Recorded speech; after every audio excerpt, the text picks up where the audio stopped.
وہ ہاسٹل واپس آئی تو بہت تھکی ہوئی تھی۔ آج اس کی نوکری کا پہلا دن تھا۔ نقاب اتارتے ہی اس نے دل میں اللہ کا شکر ادا کیا کہ اس نے اس کی لاج رکھ لی۔ پھر وضو کیا اور شکرانے کے نفل ادا کیے۔ پچھلے 1 ہفتے سے وہ شدید پریشانی میں تھی، مگر آج اسے یوں محسوس ہو رہا تھا جیسے اس کی ساری مشکلیں ختم ہو گئی ہوں۔ 1 ہفتہ پہلے اس کا نکاح فیروز خان زادہ سے ہوا تھا۔ بڑی مشکل سے وہ اپنی ایک سہیلی تک پہنچی تھی جس نے دل کھول کر اس کی مدد کی۔ اس نے نہ صرف اپنے ڈاکیومنٹس دیے بلکہ اس کے لیے نوکری بھی لگوا دی۔ گل بانو ابھی تک اپنے باس کو نہیں جانتی تھی۔ نفل پڑھنے کے بعد اس نے سہیلی کو فون کر کے شکریہ ادا کیا۔ پھر ماں باپ کو بہت یاد کر کے ان کے نام خط لکھا۔ وہ جانتی تھی یہ خط وہ بھیج نہیں سکتی، مگر لکھتے ہوئے اسے یوں لگ رہا تھا جیسے وہ ان کے سامنے بیٹھی باتیں کر رہی ہو۔ اچانک ہاسٹل کا دروازہ زور سے بجا تو وہ گھبرا گئی۔ دروازہ کھولا تو وارڈن کھڑی تھی۔ اس نے بتایا کہ پولیس کی ریڈ ہونے والی ہے اور سب کی تلاشی لی جا رہی ہے، اس لیے بہتر ہے کہ وہ فوراً ہاسٹل چھوڑ دے۔ گل بانو گھبرا گئی، مگر وارڈن اسے اپنے گھر لے گئی۔ وہاں بھی وہ ڈری سہمی رہی۔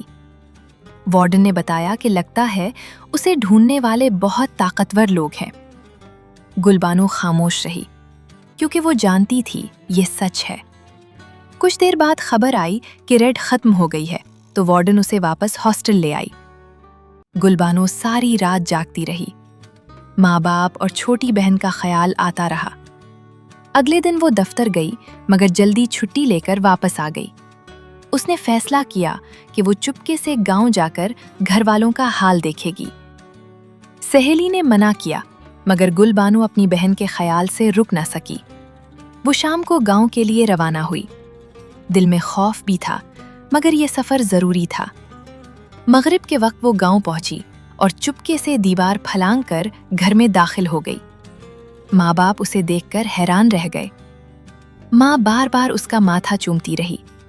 کافی دیر رونے کے بعد ماں نے پوچھا کہ کیا وہ ٹھیک ہے؟ تب گل بانو نے بتایا کہ وہ حویلی سے بھاگ آئی ہے۔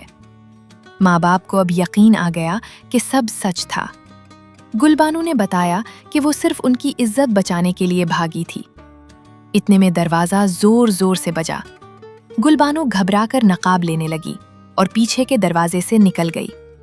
باہر پنچایت کے لوگ آئے تھے مگر گھر میں کچھ نہ ملا تو دھمکیاں دے کر چلے گئے۔ ماں باپ روتے رہ گئے اور گل بانو پہاڑوں کے راستے واپس شہر کی طرف چل پڑی۔ راستے میں اسے سب یاد آتا رہا کہ کیسے اس کے بھائی پر الزام لگا کر اسے ونی بنایا گیا تھا۔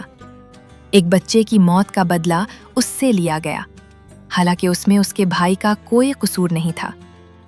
پنچایت نے زبردستی فیصلہ سنایا تھا اور گل بانو نے گھر والوں کو بچانے کے لیے خود کو قربان کر دیا تھا۔ شہر واپس آ کر وہ ہاسٹل پہنچی۔ اگلے دن دفتر میں پتہ چلا کہ باس واپس آ گیا ہے۔ سب لوگ ڈرے ہوئے تھے۔ کچھ دیر بعد ایک لمبا چوڑا آدمی دفتر میں داخل ہوا۔ سب نے سلام کیا۔